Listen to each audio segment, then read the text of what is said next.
आए दिन किसान को पीड़ा देना, आए दिन किसान को घाव देना, आए दिन किसान की दुर्दशा करना खट्टर सरकार का तौर तरीका बन गई है। नया तानाशाही फरमान कल 9 मई 2020 को खट्टर सरकार ने निकाला। हरियाणा के अब 19 ब्लॉक्स के अंदर, खासतौर से उत्तरी हरियाणा, कैथल, कुरुक्षेत्र, यमुनानगर में 2,20,000 एकड़ में किसान को धान की खेती करने पर रोक लगा दी गई है।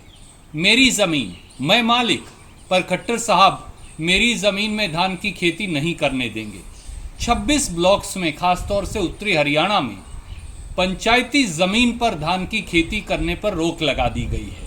और यही नहीं, ये भी फरमान जारी कर दिया गया कि अगर किसान धान की खेती करेगा तो उसके धान की फसल को न्यूनतम समर्थन मूल्य पर नहीं खरीदा जाएगा और किसान की सब सब्सिडी वापस ले ली जाएंगी।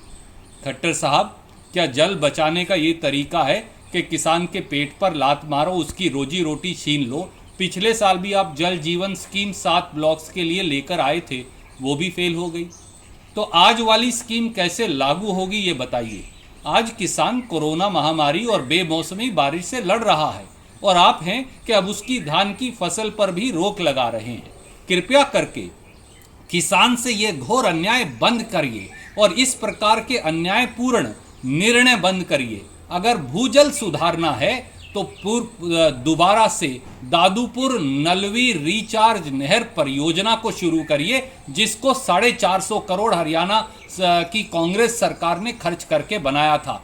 इस प्रकार के तुगलकी निर्णय और तानाशाही फरमान बंद करिए, नहीं तो किसान चुप बैठने वाला नहीं। अगर आप उसको घाव देंगे, अगर आप उसको इस प्रकार से चोट पहुंचाएंगे, अगर आप उसको अब धान रोपने पर, धान की बिजाई पर भी रोक लगाएंगे, अगर पंचायती जमीन को पर धान पैदा करने वाले किसान पर रोक लगाएंगे, तो किसान चुप नहीं बैठेगा। उम्मीद है कि खट्टर साहब सामने आकर किसान से हो रहे इस अत्याचार का जवाब देंगे।